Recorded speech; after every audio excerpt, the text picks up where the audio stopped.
ሪያል ማድሪድ ባርሴሎናን አሸንፏል። እንደዚሁም አርሰናል በሜዳው ክሪስታል ፓላስን ማሸነፉ ተነግሯል። በዝርዝር ልንገራችሁ። በስፔን ላሊጋ እጅግ ተጠባቂ የነበረው 10ኛ ሳምንት የሪያል ማድሪድና እንደዚሁም ደግሞ የባርሴሎና ጨዋታ በሪያል ማድሪድ 2-1 አሸንፏል። ሳንቲያጎ ቤርናቦ ነበር ይህ ጨዋታ የተደረገው በሪያል ማድሪድ ሜዳ ማለት ነው።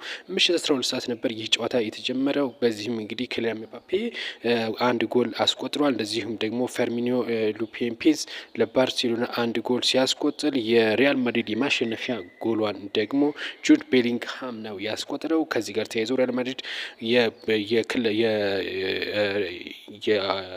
ስፔን ላሊጋን እየመራ ነው ማለት ነው። እንግዲህ ከዚህ ጋር ተያይዞ በ27 ነጥብ በውጤት እንግዲህ ሪያል ማድሪድ እየመራ ይገኛል። አርሰናል ከክሪስታል ፓላስ ያደረጉት ጨዋታ ደግሞ በአርሰናል በሜዳው 1-0 ማሸነፉ የተነገረው ኢዜ ነው ጎል ያስቆጠረው። በ9ኛ ሳምንት የእንግሊዝ ፕሪሚየር ሊግ በምሽት 11 ሰዓት የተደረገው ይህ ጨዋታ አርሰናል የበላይነትን ወስዶ እንግዲህ አሸንፏል። በዚህም 22 በማድረግ ነጥቡን እንግሊዝ ፕሪሚየር ሊግን በመምራት ላይ ይገኛል።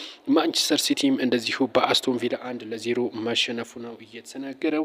ማንቸስተር ሲቲ እንግዲህ ያልጠበቀ ሽንፈት ነው እንግዲህ ያጋጠመው ነው የተባለው።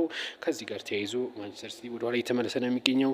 ሌላም በርካታ ጨዋታዎች ተደርገዋል። ከዚህ ጋር ተያይዞ ሊቨርፑልም ማሸነፉ ነው የተነገረው። ሊቨርፑል እንግዲህ በማሸነፉ ብዙዎችም የተናገሩበት ይገኛሉ። አራተኛ እንግዲህ ተከታታይ የእንግሊዝ ፕሪሚየር ሊግ ሽንፈት ነው።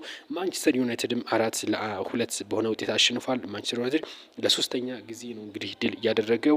እነዚህ ይመስላሉ እንግዲህ ከዚህ ጋር ተያይዞ ነገር በባርሴሎና ሌላ መረጃዎች ይመለሳሉ። መልካም ቆይታ